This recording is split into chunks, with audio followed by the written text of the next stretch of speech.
इस चैप्टर का मतलब इसके पिछली वाली क्लास में इस चैप्टर का हम लोगों ने पहला पार्ट पढ़ा था और पहले पार्ट में पढ़ा था कि क्या बेसिस है क्लासिफिकेशन का और प्लांट किंगडम में कौन कौन से लोग आते थे। सो मैं एक बार आपके सामने फिर से थोड़ा सा रिकैप करता हूँ। टॉपिक हमारा आज भी वही है जिसका नाम है प्लांट किंगडम, और हमको आइडिया है कि प्लांट किंगडम में हमें क्या क्या पढ़ना है। हमने कल भी बता दिया था कि हमें यहाँ पर पढ़ने हैं एल्गी, हमें पढ़ने हैं ब्रायोफाइटा, हमें पढ़ने हैं टेरिडोफाइटा, ये प्लांट के प्रकार है। इसके अलावा हमने पढ़ने हैं जिम्नोस्पर्म, और जिम्नोस्पर्म के अलावा हमें पढ़ने हैं एंजियोस्पर्म। कल की जो टीचिंग थी उस टीचिंग में मैंने आपको बताया था कि एल्गी से लेकर जिम्नोस्पर्म तक they are the non flowering plant, इनमें फ्लावर नहीं निकलते। ये नॉन फ्लावरिंग प्लांट है, इनमें कभी फ्लावर नहीं निकलते। और एंजियोस्पर्म ये फ्लावरिंग प्लांट है।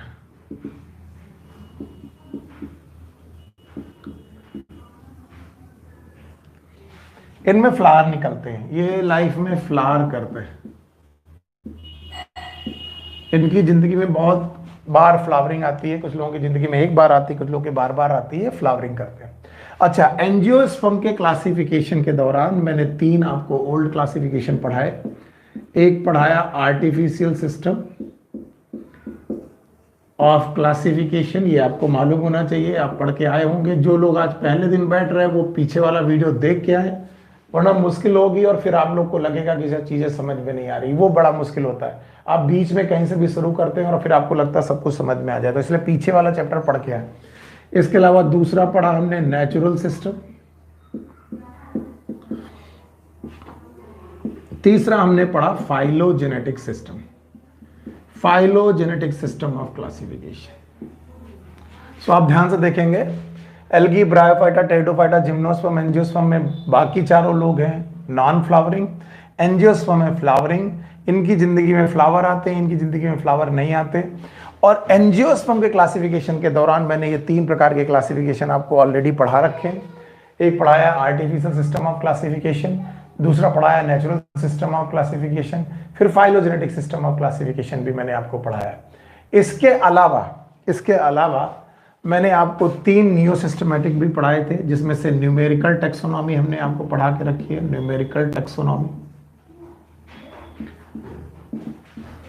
टेक्सोनॉमी के अलावा हमने आपको साइटोटैक्सोनॉमी पढ़ा के रखी है, ये हमने पढ़ा रखी है साइटोटैक्सोनॉमी। और साइटोटैक्सोनॉमी के अलावा हम लोगों ने कीमोटैक्सोनॉमी भी पढ़ रखी है। तो ये है हमारे पिछले क्लास का रिकैप, इतना हमने पढ़ लिया है। एक और बात जो मुझे बतानी है, मैंने बोला था प्लांट मल्टी सेलुलर ही होने चाहिए, क्योंकि विटेकर का प्लांट किंगडम हमेशा मल्टी सेलुलर है। यूकैरियोटिक होने चाहिए, मल्टी सेलुलर के साथ साथ यूकैरियोटिक होने चाहिए, और इन्हें फोटोसिंथेसिस करने आना चाहिए। फोटोसिंथेसिस करने की वजह से ये ऑटोट्रॉपिक भी होंगे, यानी अपना खाना खुद बना लेते होंगे। और ऐसे लोग जो अपना खाना खुद बना लेते हैं उन्हें हम लोग ऑटोट्रॉपिक न्यूट्रिशन वाले प्लांट बोलते हैं। सो ये रहा हमारा रिकैप जो पिछली बार का है। अच्छा, अब आप खुद सोच के बताओ, अगर मुझे प्लांट किंगडम शुरू से पढ़ना हो तो मैं कहां से शुरू करूंगा?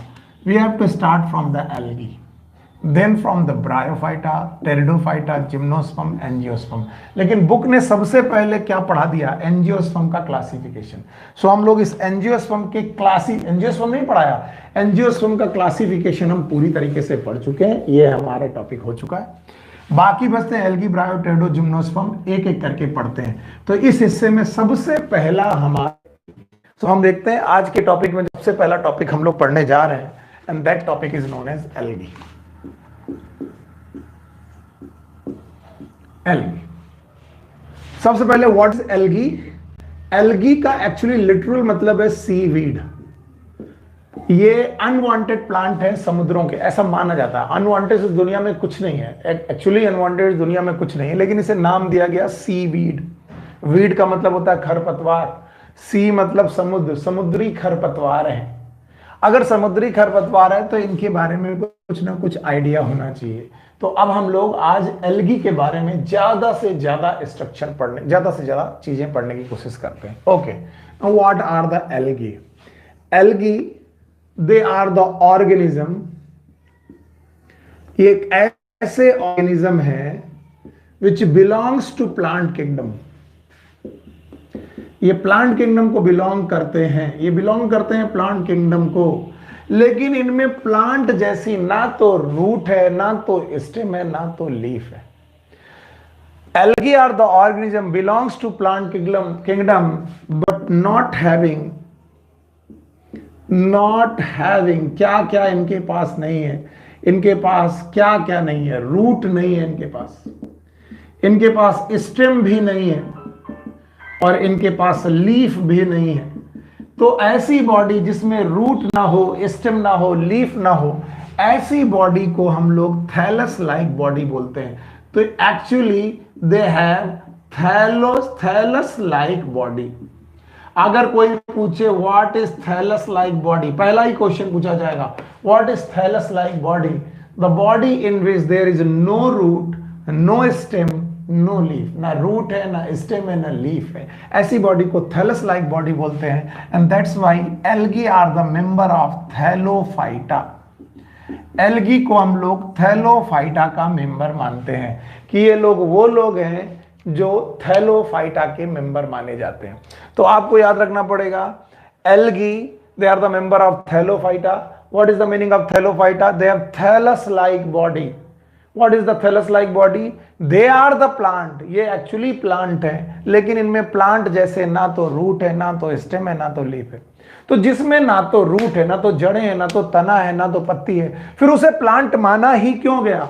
अगर रूट स्टेम लीफ ना होने के बावजूद भी इसे प्लांट क्यों माना गया? क्योंकि प्लांट की सारी क्वालिटीज इसमें प्रेजेंट है। ये मल्टी सेलुलर हो सकते हैं, प्लांट भी मल्टी सेलुलर होता है, ये भी मल्टी सेलुलर हो सकते हैं।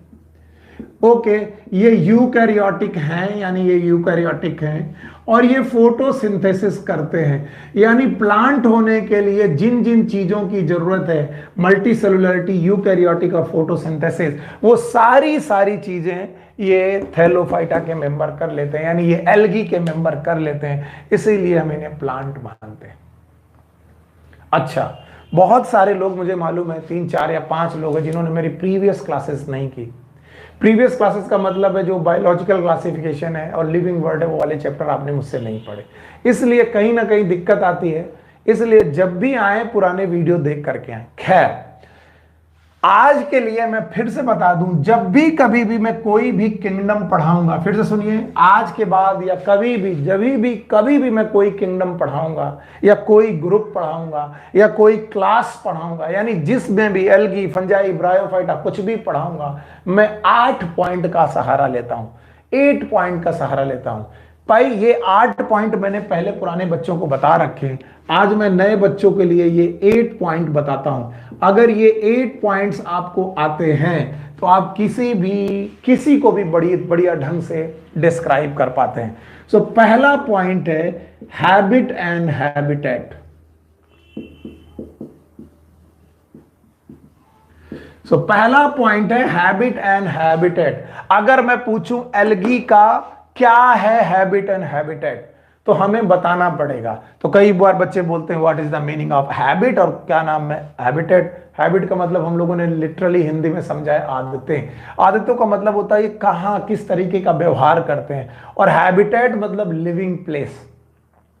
किसी भी ऑर्गेनिज्म का जो लिविंग प्लेस होता है उसे हम लोग हैबिटेट बोलते हैं। तो मैं पहले पॉइंट में ये जानने की कोशिश करूंगा कि एल्गी का हैबिट एंड हैबिटेट क्या है। ओके, फर्स्ट पॉइंट फिर से बोलिएगा मेरे साथ। पहला पॉइंट है हैबिट एंड हैबिटेट। जब पहला पॉइंट मिल जाएगा, जब पहले पॉइंट के बारे में पढ़ लेंगे, तब हम पढ़ेंगे फॉर्म। अब आप पूछेंगे व्हाट इज फॉर्म, तो मैं ये जानने की कोशिश करूंगा कि एल्गी यूनिसेलुलर है, कि एल्गी मल्टी सेलुलर है, कि एल्गी यूकैरियोटिक है, कि एल्गी प्रोकैरियोटिक है। मैं इनका फॉर्म जानने की कोशिश करूंगा, किस प्रकार के, एक कोशिकी हैं, बहुकोशिकी हैं, यूकैरियोटिक हैं, प्रोकैरियोटिक है, ये जानने की कोशिश करूंगा। जब मुझे फॉर्म मिल जाएगा तो मैं तीसरी बात एल्गी की जानने की कोशिश करूंगा, मॉर्फोलॉजी। मॉर्फोलॉजी का मतलब होता है एक्सटर्नल अपीयरेंस, कोई भी एल्गी किस तरीके का दिखाई पड़ रहा है, अगर ये मुझे मालूम चल जाए तो मैं एल्गी के बारे में बहुत कुछ जान जाऊंगा। तो पहला पॉइंट मैंने पढ़ूंगा हैबिट एंड हैबिटेट, दूसरा पॉइंट पढ़ूंगा फॉर्म, तीसरा पॉइंट पढ़ूंगा मॉर्फोलॉजी। मॉर्फोलॉजी का मतलब है ये एक्सटर्नल अपीयरेंस में कैसा दिखता है। चौथा पॉइंट मैं पढ़ूंगा एनाटॉमी इफ रिक्वायर, अगर जरूरत पड़ेगी तो मैं आपको इसकी एनाटॉमी पढ़ाऊंगा, अगर नहीं जरूरत पड़ेगी तो एनाटॉमी पढ़ाने की जरूरत नहीं। तो पहला पॉइंट है हैबिट एंड हैबिटेट, दूसरा पॉइंट है फॉर्म, तीसरा पॉइंट है मॉर्फोलॉजी, चौथा पॉइंट है एनाटॉमी इफ रिक्वायर्ड। और इन चार चीजों के बाद चार और बातें हैं जिस पे मैं आपको क्लासिफिकेशन सिखाऊंगा। चार और बातें क्या हैं याद रखना। चार के बाद पांचवी बात है, it is mode of nutrition. अगर ये 8 पॉइंट आप पढ़ लेते हैं तो आप कभी भी रट्टा नहीं मारेंगे। चलिए, मोड ऑफ न्यूट्रिशन का मतलब है ये किस प्रकार से अपना खाना खाते हैं, क्या ये फोटोसिंथेसिस कर लेते हैं, क्या ये प्रिडेशन करते हैं, इस तरीके की बातें करते हैं मोड ऑफ न्यूट्रिशन में। और छठा पॉइंट हम लोग पढ़ते हैं मोड ऑफ रिप्रोडक्शन। ये सारे पॉइंट इसी तरीके से आपको बताने पड़ेंगे, मोड ऑफ रिप्रोडक्शन। तो पांचवा पॉइंट है मोड ऑफ न्यूट्रिशन, छठा पॉइंट है मोड ऑफ रिप्रोडक्शन। इसके बाद सातवां पॉइंट जो हम लोग पढ़ेंगे, it is ecological and economical importance. Ecological and economical importance, यानी एल्गी अगर इस दुनिया में आए तो इनकी क्या इंपॉर्टेंस है, ये कितने इंपॉर्टेंट है हमारी दुनिया के लिए। और आठवां पॉइंट पढ़ेंगे हम क्लासिफिकेशन एंड एग्जाम्पल्स। आठवां पॉइंट में हम पढ़ेंगे कि इनका क्लासिफिकेशन क्या है और इनके एग्जाम्पल क्या है। तो अगर ये 8 पॉइंट आप लोग जानते हैं तो हम लोग एल्गी को आसानी से समझ सकते हैं। तो चलिए एक छोटा सा परिचय लेते हुए इन 8 पॉइंट को दोहराते हैं। सबसे पहले प्लांट किंगडम में 5 लोगों को पढ़ना है, वो मैंने कल ही बता दिया था, मतलब पिछली क्लास में बता दिया था। पहली चीज है यस एल्गी, दूसरा ब्रायोफाइटा, तीसरा टेरिडोफाइटा, चौथा जिम्नोस्पर्म, पांचवा एंजियोस्पर्म।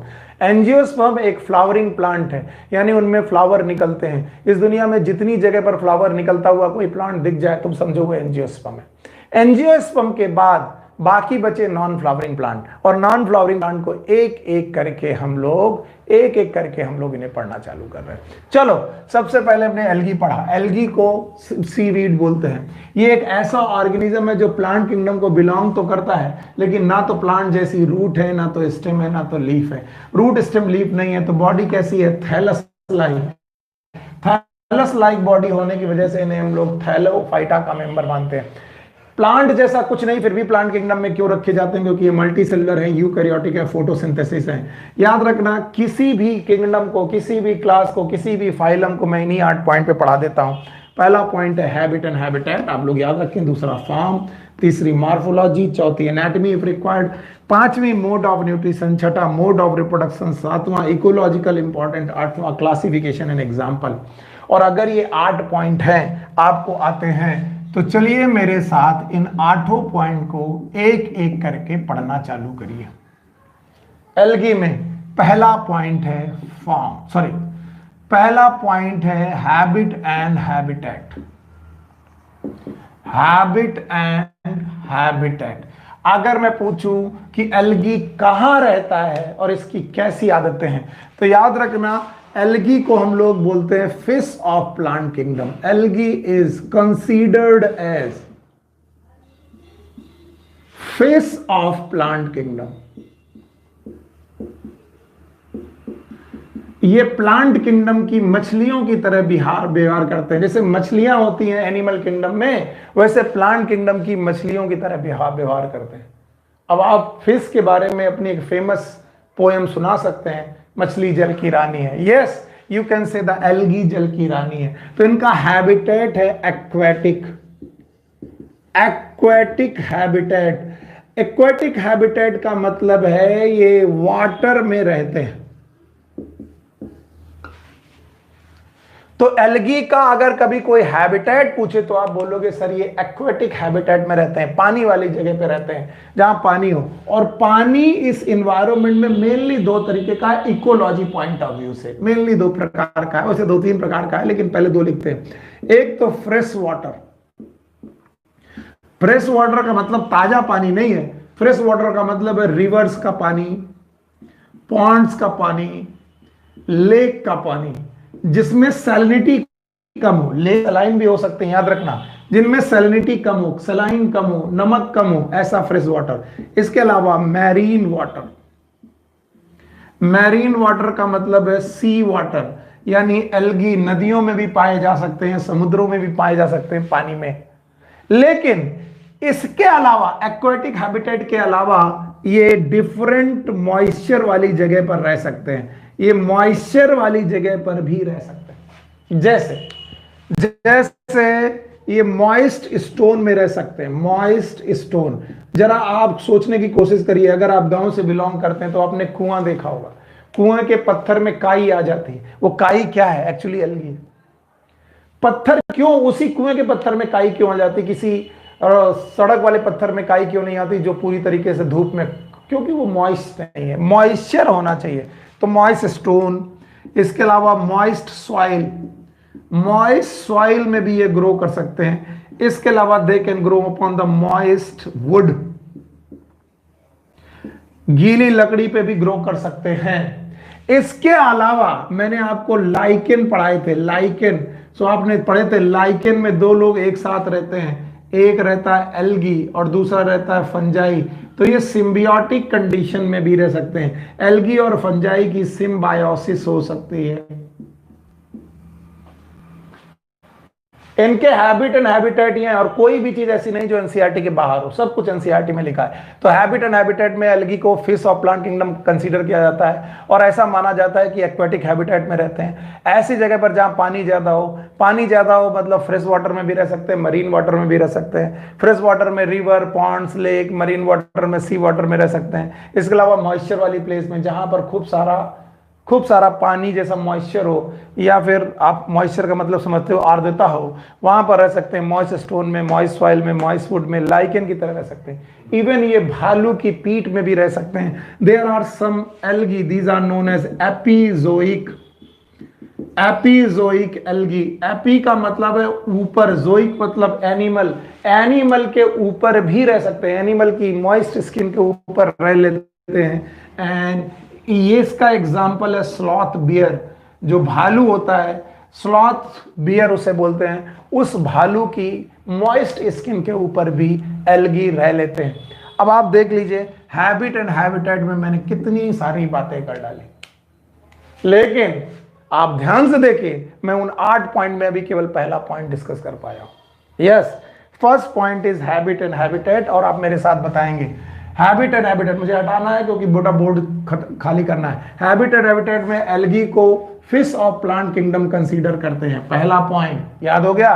दूसरा, ये एक्वेटिक हैबिटेट में रहते हैं। फिश मतलब मछली, मछली कहाँ रहती है? पानी में, पानी में रहते हैं। पानी फ्रेश वाटर भी हो सकता है, मरीन वाटर भी हो सकता है। फ्रेश वाटर जिसमें सैलिनिटी कम हो, नमक कम हो, और मरीन वाटर समुद्री का पानी हो सकता है। इसके अलावा मॉइस्चर वाली जगह पे रह सकते हैं, moisture stone, moisture soil, moist would में रह सकते हैं।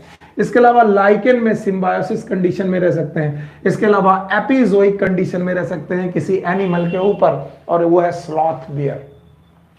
अगर मैंने एल्गी का पहला पॉइंट डिस्कस कर लिया है तो दूसरा पॉइंट आप मुझे सजेस्ट करिए, करना भी चाहिए आपको अगर आप पढ़ रहे हो और आप जिंदा हैं और आप जाग रहे हैं। तो दूसरा पॉइंट है फॉर्म। आपको दूसरा पॉइंट डिस्कस करना चाहिए कि एल्गी का फॉर्म क्या है, एल्गी किस तरीके का दिखता है, यूनिसेलुलर दिखता है सर कि मल्टीसेलुलर दिखता है, किस तरीके से एल्गी दिखता है। आइए मैं आपको फॉर्म दिखाता हूं। याद रखना, फॉर्म जब देखेंगे तो एल्गी यूनिसेलुलर भी है। अब आपका दिमाग माथा घूमेगा, लेकिन मैं थोड़ी देर बाद आपको इसका डिस्कस बताता हूं। एल्गी मल्टी सेलुलर भी है। तो algae are unicellular as well as multicellular, लेकिन इस दुनिया में यूनिसेलुलर एल्गी को प्रोटिस्टा में रखा गया है। 5 किंगडम मैंने पढ़ाए थे, और 5 किंगडम में, पांचों किंगडम में एक किंगडम था मोनेरा, एक का नाम था प्रोटिस्टा, फिर था फंजाई, फिर था प्लांट, फिर था एनिमल। मोनेरा और प्रोटिस्टा यूनिसेलुलर थे। अगर आप यूनिसेलुलर एल्गी के एग्जाम्पल जानने की कोशिश करें तो वो थे क्राइसोफाइटा, अगर आपको भूले नहीं हो। इसके अलावा डाइनोफ्लैजलेट्स, अगर आप भूले नहीं हो, एटसेट्रा। तो एल्गी का फॉर्म यूनिसेलुलर भी हो सकता है, एल्गी का फॉर्म मल्टी सेलुलर भी हो सकता है, लेकिन हम मल्टी सेलुलर वाला एल्गी यहां पर डिस्कस करेंगे, क्योंकि multi cellular algae belong to plant kingdom. Plant kingdom से बिलोंग करने वाला जो एल्गी है वो मल्टी सेलुलर एल्गी होगा, और मल्टी सेलुलर एल्गी ये प्लांट किंगडम को ही बिलोंग करेंगे, बहुकोशिकीय algae. Whether it is unicellular और मल्टी सेलुलर, एक कोशिकी और बहुकोशिकी, ये सब के सब होंगे यूकैरियोटिक। यूकैरियोटिक, कई बार बच्चे मुझसे पूछते हैं इसका मतलब आप क्लास नहीं समझ पा रहे हो। यूकैरियोटिक का मतलब है इनकी कोशिका के अंदर जब आप एंट्री करेंगे तो आपको वेल फॉर्म न्यूक्लियस मिलेगा। जिनके पास ट्रू न्यूक्लियस मिलेगा उन्हीं को हम लोग यूकैरियोटिक बोलते हैं। तो याद रखना, एल्गी का फॉर्म अगर कोई बोले तो बोले एल्गी यूनिसेलुलर भी होते हैं, एल्गी मल्टीसेलुलर भी होते हैं, लेकिन यूनिसेलुलर एल्गी जो होते हैं वो प्रोटिस्टा में रखे जाते हैं, मल्टीसेलुलर एल्गी जो है वो रखे जाते हैं प्लांट किंगडम में। और हम मल्टीसेलुलर एल्गी और यूनिसेलुलर एल्गी दोनों को पढ़ लें, अच्छा रहेगा एल्गी पढ़ लें, लेकिन जो मल्टीसेलुलर है they are considered in plant kingdom. Okay, इसके बाद जब एल्गी में दूसरा पॉइंट फॉर्म हो गया तो तीसरा पॉइंट आपको समझना चाहिए कि एल्गी की मॉर्फोलॉजी कैसी है। तो third point is known as morphology. Actually NCERT में मॉर्फोलॉजी को भी फॉर्म के रूप में ही दिखाया गया है, लेकिन फिर भी हम मॉर्फोलॉजी को अलग करके पढ़ते हैं। मॉर्फोलॉजी में बेसिक एल्गी की 3 मुख्य मॉर्फोलॉजी हैं, याद रखना। कुछ एल्गी ऐसे मिलेंगे जो एक साथ कॉलोनी बनाकर रहेंगे। कॉलोनी बना के रखने का मतलब है बहुत सारे एल्गी मिल करके ग्रुप बनाएंगे और ग्रुप बना करके रहने लगेंगे। उस ग्रुप बनाकर रहने के में उनके चारों तरफ म्यूसलेस कवरिंग आ जाएगी, और इस म्यूसलेस कवरिंग के बाद हम लोग इन्हें बोलेंगे these are known as colonial algae. Colony बना के रहने वाले एल्गी को हम लोग कॉलोनियल एल्गी बोलते हैं। तो इनकी मॉर्फोलॉजी में जब देखने जाओगे तो मुख्य मॉर्फोलॉजी में तुम देखोगे ये कॉलोनियल एल्गी है। मल्टीसेलुलर वाले जो एल्गी है वो कॉलोनियल एल्गी है। इसका एग्जाम्पल आपके सामने है वॉलवॉक्स। ओके, तो एक फॉर्म ये है कि ये लोग कॉलोनियल एल्गी हैं, एग्जाम्पल वॉलवॉक्स। ये क्वेश्चन एक बार नीट में पूछा जा चुका है कि बताइए कॉलोनियल एल्गी का एग्जाम्पल बताइए। तो ये क्वेश्चन आ चुका है डायरेक्ट कि कॉलोनियल एल्गी का एग्जाम्पल बताइए, आपने बोला वॉलवॉक्स। अच्छा, दूसरे प्रकार की मॉर्फोलॉजी है, याद रखना, मॉर्फोलॉजी है जिसमें एल्गी फिलामेंट बना के रहते हैं, रॉड शेप्ड स्ट्रक्चर बना के रखते हैं, लाइक दिस। साइनोबैक्टीरिया भी एक बार फिलामेंटस स्ट्रक्चर बनाए थे, मैंने बताया था। ये कुछ ऐसे एल्गी हैं जो फिलामेंटस कहलाते हैं, फिलामेंटस। और फिलामेंटस एल्गी के 2 एग्जाम्पल आपको मालूम होने चाहिए। एक का नाम है यूलोथ्रिक्स और दूसरे का नाम है स्पाइरोगाइरा। ये सब लर्न करिए। तो एक हो गया वॉलवॉक्स जो कॉलोनियल एल्गी है, इसके अलावा एक हो गया फिलामेंटस जिसके एग्जाम्पल है यूलोथ्रिक्स एंड स्पाइरोगाइरा, और तीसरी मॉर्फोलॉजी है that is known as complex body. C में मैं लिखाने जा रहा हूं, some algae form the complex body. अब ये कॉम्प्लेक्स बॉडी क्या होती है इसकी डिटेल में बाद में पढ़ाऊंगा। इन कॉम्प्लेक्स बॉडी के एग्जाम्पल है केल्प्स। बोलते हैं इतनी कॉम्प्लेक्स बॉडी है कि इन्हें बोलते हैं समुद्र के दैत्य, इतने बड़े बड़े 100-100 मीटर के algae. So they are known as giants of algal worlds, giants of algal world. Algae के जो दैत्याकार बेटा एल्गी है उन्हें हम लोग बोलते हैं जायंट्स। इनके एग्जाम्पल हैं केल्प्स, और ये आप लोग याद रखेंगे। तो हम लोगों ने बेसिक बात जो डिस्कस की है वो डिस्कस की है आज फॉर्म और मॉर्फोलॉजी की। पहले हमने डिस्कस की थी आपके सामने हैबिट एंड हैबिटेट की, फिर मैंने आपके सामने डिस्कस किया फॉर्म, और फिर मैंने डिस्कस किया मॉर्फोलॉजी। समझ रहे हैं आप? अब आप मुझे बताइए हैबिट एंड हैबिटेट, फॉर्म और मॉर्फोलॉजी के बाद क्या पढ़ना चाहिए? Yes, anatomy if required. तो हमारे पास दूसरा और तीसरा और ये चौथा पॉइंट आ गया, एनाटॉमी इफ रिक्वायर्ड। मैं लिख दूं एनाटॉमी नॉट रिक्वायर्ड। अगर एनाटॉमी रिक्वायर्ड नहीं है तो पढ़ने की जरूरत भी नहीं है।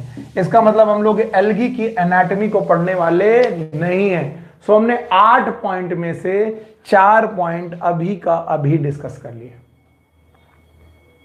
8 पॉइंट में 4 पॉइंट हमारे हाथ में आ गए।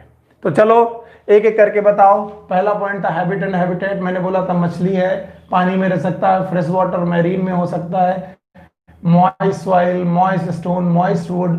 इसके अलावा सिम्बायोसिस बताई थी मैंने। इसके अलावा बताया था एपिजोइक, एनिमल्स फ्लॉक बेयर के ऊपर रह सकता है। फिर फार्म बताया, ये एक कोशिकी हो सकते हैं, बहु कोशिकी हो सकते हैं। एक कोशिकी हुए तो प्रोटिस्टा में जाएंगे, बहु कोशिकी हुए तो प्लांट में जाएंगे। बहु कोशिकी लोगों की मॉर्फोलॉजी 3 प्रकार की।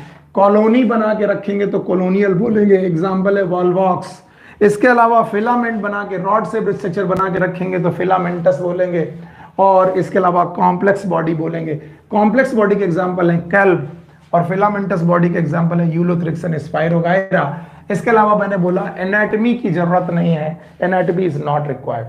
तो हो गया हैबिट एंड हैबिटेट, हो गया फॉर्म, हो गया मॉर्फोलॉजी, हो गया एनाटॉमी इफ रिक्वायर्ड। अब आता है मोड ऑफ न्यूट्रिशन।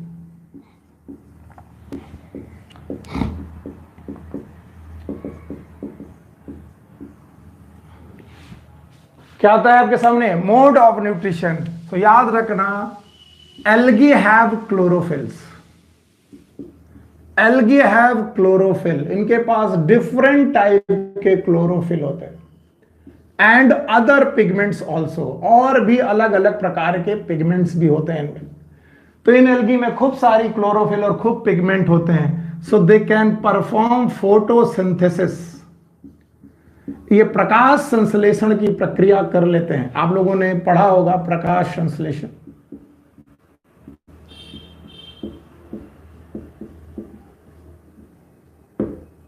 ये प्रकाश संश्लेषण की प्रक्रिया कर लेते हैं, और अगर फोटोसिंथेसिस कर लेते हैं तो ये लोग ऑटोट्रॉपिक हैं। और ऑटोट्रॉपिक वो होते हैं जो स्वापोषी होते हैं, जो अपना खाना खुद बना लेते हैं। इसका मतलब एल्गी फोटोसिंथेसिस प्रक्रिया से अपना खाना खुद बना लेते हैं। याद रखना, ये क्लोरोफिल इनकी बॉडी में क्लोरोप्लास्ट में पाई जाती है। तो इनकी बॉडी में क्लोरोप्लास्ट पाए जाते हैं, उन क्लोरोप्लास्ट में क्लोरोफिल पाई जाती है, और उस क्लोरोफिल की मदद से ये लोग फोटोसिंथेसिस कर लेते हैं। और फोटोसिंथेसिस करने के अलावा मैं कह सकता हूं ये ऑटोट्रॉपिक होते हैं। याद रहेगा, ऑटोट्रॉपिक न्यूट्रिशन के अलावा ये सिम्बायोटिक न्यूट्रिशन भी कर सकते हैं। मैंने आपको पहले भी पढ़ाया था, सिम्बायोटिक न्यूट्रिशन करते हैं लाइकेन में। याद रखना, there are some parasitic algae also, कुछ पैरासिटिक एल्गी भी हैं, लेकिन वो अपने कोर्स में नहीं है।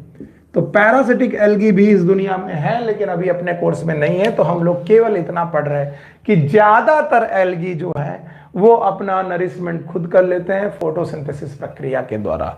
इसके अलावा कुछ एल्गी सिम्बायोसिस करते हैं, सिम्बायोटिक कंडीशन में रहते हैं। हालांकि सिम्बायोटिक कंडीशन में भी एल्गी अपना ही खाना बना रहा है, फंजाई को दे रहा है, लेकिन फंजाई उस खाना बनाने में मदद कर रहा है। इसके अलावा पैरासिटिक एल्गी भी होते हैं, और ये वो एल्गी होते हैं जो दूसरे प्लांट के ऊपर ग्रो कर रहे हैं, लेकिन हमारे कोर्स में नहीं है, इसलिए हमने हटा दिया। तो point number 5 mode of nutrition हो गया। Now point number 6, it is mode of reproduction.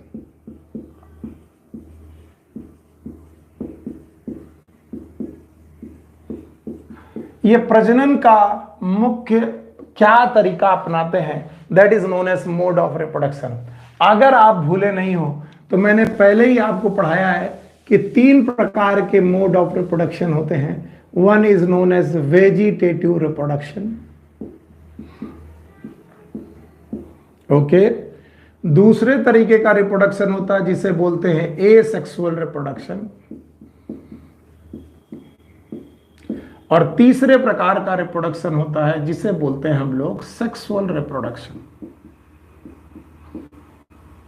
तो आप याद रखें कि जो रिप्रोडक्शन के तरीके हैं इनमें तीन मुख्य प्रकार के पाए जाते हैं। One is known as vegetative reproduction, number two is known as asexual reproduction, and number three is known as sexual reproduction. अच्छा, वेजिटेटिव रिप्रोडक्शन का मतलब होता है कायिक प्रजनन।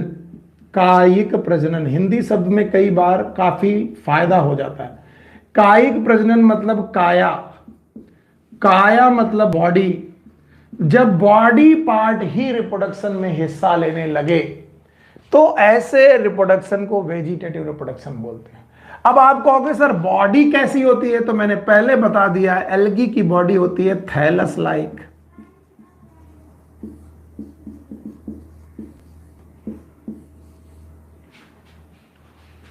अब एल्गी की बॉडी थैलस लाइक है तो ये बॉडी ही टूट कर दो बॉडी में दो बॉडी बना दे, तीन बॉडी बना दे, 10 बॉडी बना दे, ऐसा प्रजनन कहलाएगा वेजिटेटिव रिप्रोडक्शन। याद रखना वेजिटेटिव रिप्रोडक्शन में मुख्य तीन तरीके हैं, याद रखिएगा। पहला है फिजन, दूसरा है बडिंग,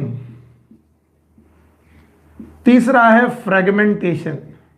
और रट्टा मारने से चलेगा नहीं का।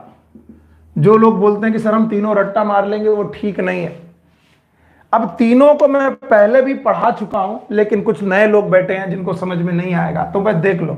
मान लीजिए एक यूनिसेलुलर एल्गी दो पार्ट में अपनी सेल को डिवाइड कर देता है। एक कोशिका दो कोशिका में डिवाइड हो गई, it is known as binary fission.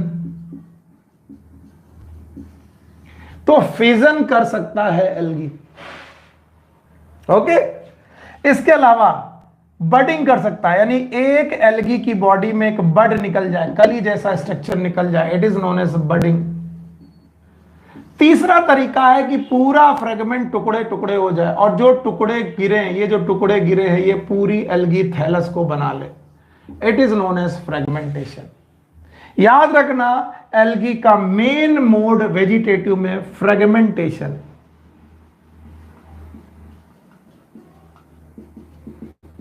Main vegetative reproduction, यानी एल्गी अगर वेजिटेटिव रिप्रोडक्शन कर रहा है तो मेनली वो किस तरीके का रिप्रोडक्शन करने की कोशिश करेगा, दैट फ्रेगमेंटेशन। फ्रेगमेंटेशन वो मेन तरीके से करने की कोशिश करेगा। सो याद रखना, दे में फॉर्म द बाइनरी फिजन, दे में फॉर्म द फ्रेगमेंटेशन, दे में form the you know that. ये क्या क्या और कर सकते हैं आपके सामने, मैंने अभी अभी आपके सामने बनाने की कोशिश की। फ्रेगमेंटेशन कर सकते हैं, फिजन कर सकते हैं, बडिंग कर सकते हैं, लेकिन मुख्य रूप से ये जो बेटा करते हैं वो फ्रेगमेंटेशन मोड ऑफ रिप्रोडक्शन करते हैं। इसके अलावा सेक्सुअल में बाद में पढ़ाऊंगा, इतनी जगह पर मैं ए सेक्सुअल रिप्रोडक्शन पढ़ा दे रहा हूं। तो चलिए सेक्सुअल रिप्रोडक्शन के लिए मैं अलग जगह ढूंढ लूंगा, अभी केवल मैं ए सेक्सुअल रिप्रोडक्शन बोल। एसेक्सुअल रिप्रोडक्शन के दौरान there is no gamete formation. Generally कोई गैमीट बनने की जरूरत नहीं है, तभी तो बोला गया एसेक्सुअल रिप्रोडक्शन। लेकिन इनकी थैलस पर देखिए, ये रहा बॉडी थैलस, इनके थैलस पर एक स्पेशल स्ट्रक्चर पैदा होता है। इस स्पेशल स्ट्रक्चर का नाम है स्पोरेंजिया।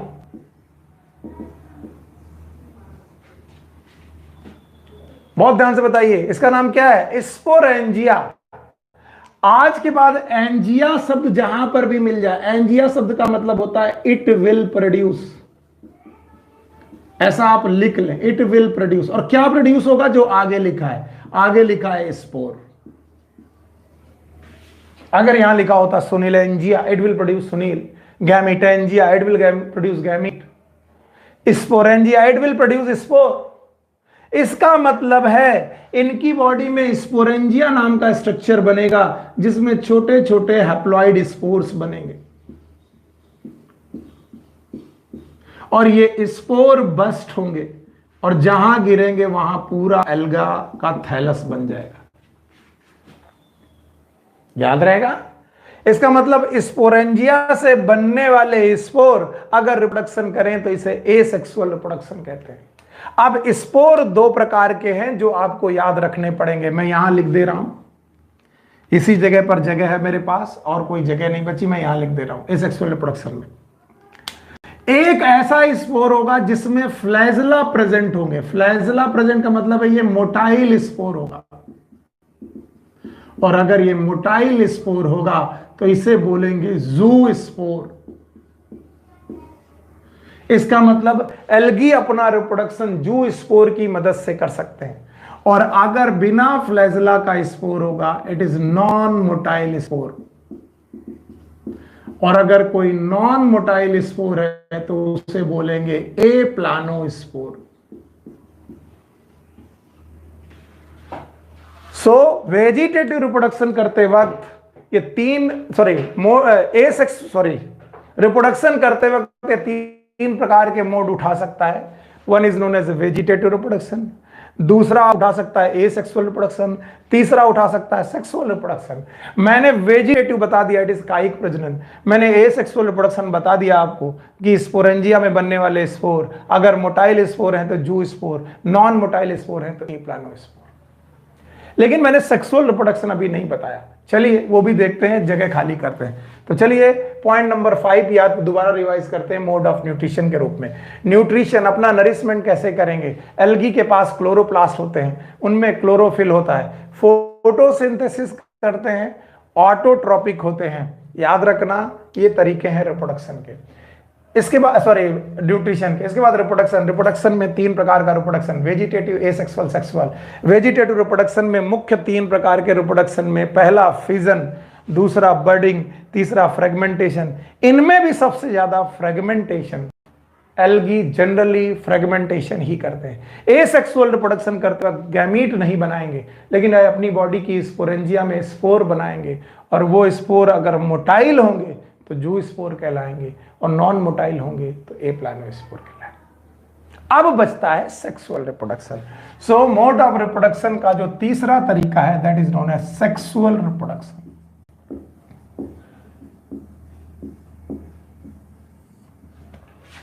याद रखना सेक्सुअल रिप्रोडक्शन के दौरान इनकी बॉडी में, याद रखना एल्गी की जो बॉडी होगी, मान लीजिए एल्गी है तो एल्गी की जो थैलस होगी, इन थैलस में 2 प्रकार के गैमीट बनेंगे, एक मेल गैमीट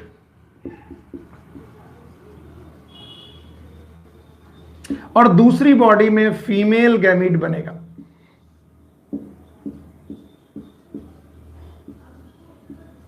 मेल गैमीट हो कि फीमेल गैमीट हो, दोनों कोशिकाएं हैं। ये रहा मेल गैमीट, ये रहा फीमेल गैमीट।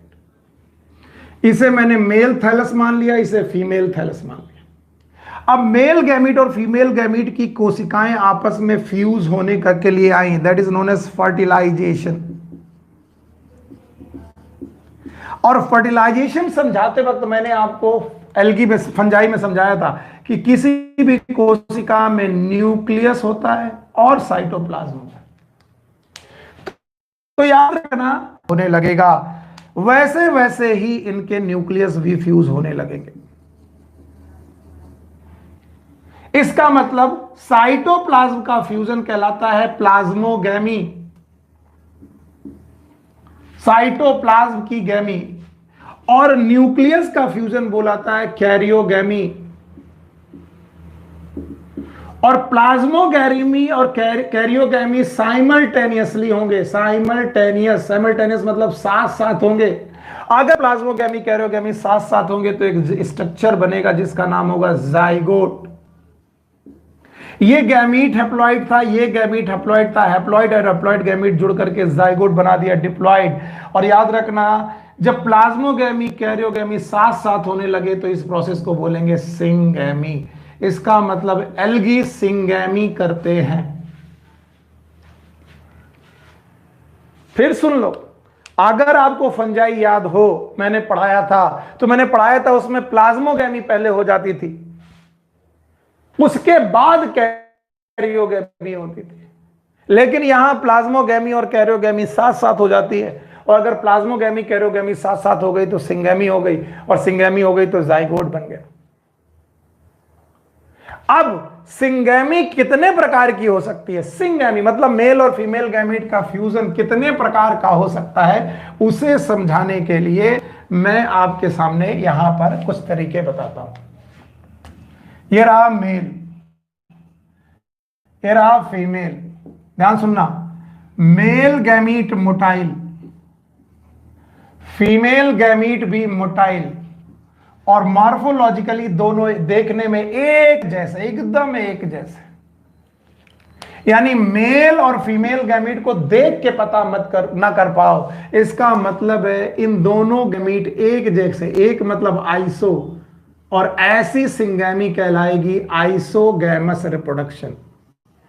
यानी ऐसी सिंगैमी जिसमें मेल और फीमेल गैमीट एक जैसे दिखाई पड़े, मेल भी मोटाइल फीमेल भी मोटाइल, जितना बड़ा मेल उतना बड़ा फीमेल गैमीट।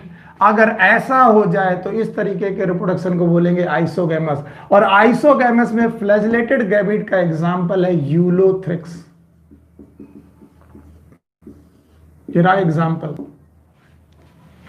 ठीक इसी तरीके से मेल गैमीट भी नॉन मोटाइल, फीमेल गैमीट भी नॉन मोटाइल, और दोनों फ्यूज कर गए, पर दोनों देखने में बिल्कुल एक जैसे। ये कंडीशन भी है isogamous. It is also known as isogamous. आप देख लीजिए, ऊपर वाली कंडीशन भी आइसोगैमस है और नीचे वाली भी आइसोगैमस है। यहां पर भी दोनों गैमीट एक जैसे और यहां पर भी दोनों गैमीट एक जैसे, लेकिन दोनों में अंतर है। ये वाले दोनों में फ्लैजला है, इन वाले दोनों में फ्लैजला नहीं है। इसका एग्जाम्पल है spirogyra.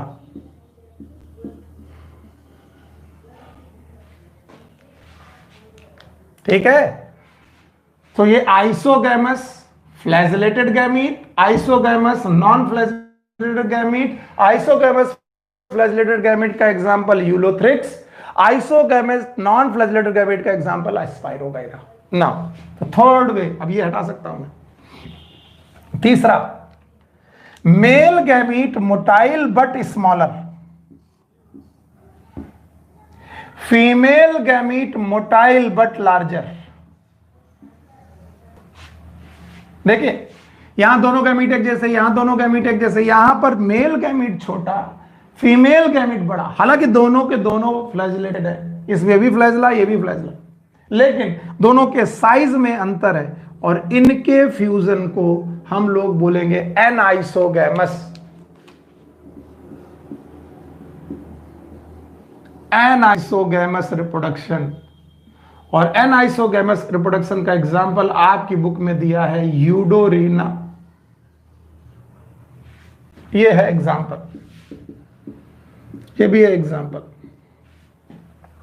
Eudorina. Now the fourth, ये तीसरा तरीका हो गया।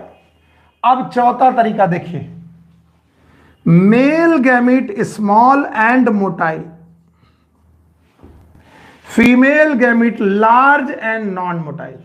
अब कहेंगे सर ये दोनों तो इसी जैसा हुआ ना, यहां दोनों मोटाइल थे, यहां मेल मोटाइल है, female non motile, no flagella, और अगर इनका फ्यूजन हो जाए it is known as oogamous reproduction.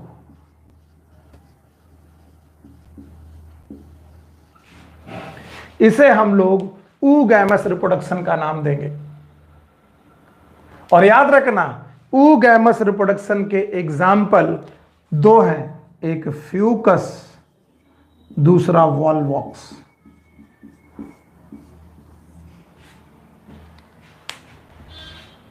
तो ये था मोड ऑफ रिप्रोडक्शन, और आपको इस पे बहुत ध्यान से समझना चाहिए कि ये मोड ऑफ रिप्रोडक्शन क्या था और कैसे था। एक बार फिर से मैं बता दूं, पहला तरीका मोड ऑफ रिप्रोडक्शन में वेजिटेटिव है, दूसरा एसेक्सुअल है, तीसरा सेक्सुअल है। वेजिटेटिव रिप्रोडक्शन कायिक प्रजनन है, जिसमें फिजन हो सकता है, बर्डिंग हो सकता है, फ्रेगमेंटेशन हो सकता है, लेकिन मुख्य तरीका फ्रेगमेंटेशन है। एसेक्सुअल रिप्रोडक्शन में इनके थैलस में स्पोरेंजिया बनेगी, स्पोरेंजिया में स्पोर बनेंगे। स्पोर अगर मोटाइल है तो ज़ूस्पोर, नॉन मोटाइल है तो एप्लानोस्पर्म। सेक्सुअल रिप्रोडक्शन के दौरान ये अपनी गैमीट की सिंगैमी कराएंगे। सिंगैमी का मतलब मेल और फीमेल गैमीट का फ्यूजन कराएंगे। सिंगैमी करते वक्त और मेल फीमेल गैमीट एक जैसे तो कंडीशन आइसोगैमस, ये भी आइसोगैमस, ये भी आइसोगैमस। लेकिन आइसोगैमस दो प्रकार का, motile, non motile. Motile isogamous Ulothrix, non motile isogamous Spirogyra. Male motile, female भी motile, male smaller female larger, it is an isogamous. Example Eudorina, male motile female non motile, और इस तरीके के reproduction का नाम oogamous। Example Fucus and Volvox. Actually 2-3 बातें हैं जो मुझे आप लोगों से करनी है। होता क्या है कि हम लोग फिजिकली एक दूसरे से मिल पा नहीं रहे, और ये कैमरा या मोबाइल एक ऐसा वे है जिसमें हम एक दूसरे को जान भी नहीं पा रहे। मैं एक तरफ से आपको पढ़ाते जाता हूँ, आपको समझ में आया कि नहीं आया आप लोग मुझे बता भी नहीं पाते हो। मैंने कई बार आपके सामने लिखा है कि मेरा नंबर भी वैसे मिल जाएगा, और एक ग्रुप से बना हुआ है हम लोगों का, गर्ल्स के लिए अलग और बॉयज़ के लिए एक अलग ग्रुप बना दिया गया है।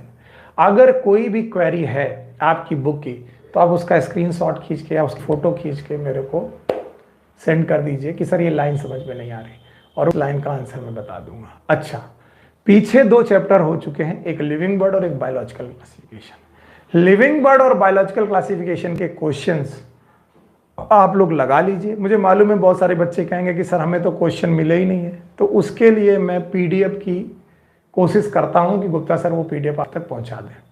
इसके अलावा मैं पर डे की बेसिस पर हो सकता है, जरूरी नहीं, हो सकता है पर डे की बेसिस पर मैं आपको कुछ 10 क्वेश्चन रोज भेजूं या 4 या 5 क्वेश्चन भेजूं।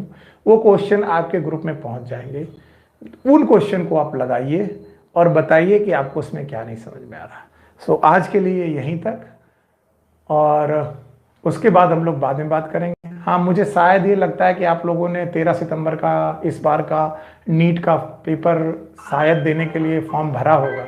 अगर फॉर्म भरा है तो मुझे बता दीजिए आज ही कितने लोगों ने ये फॉर्म भरा है। कितने लोगों ने फॉर्म भरा है इसकी जानकारी आप मुझे इस नंबर पे भी दे सकते हैं।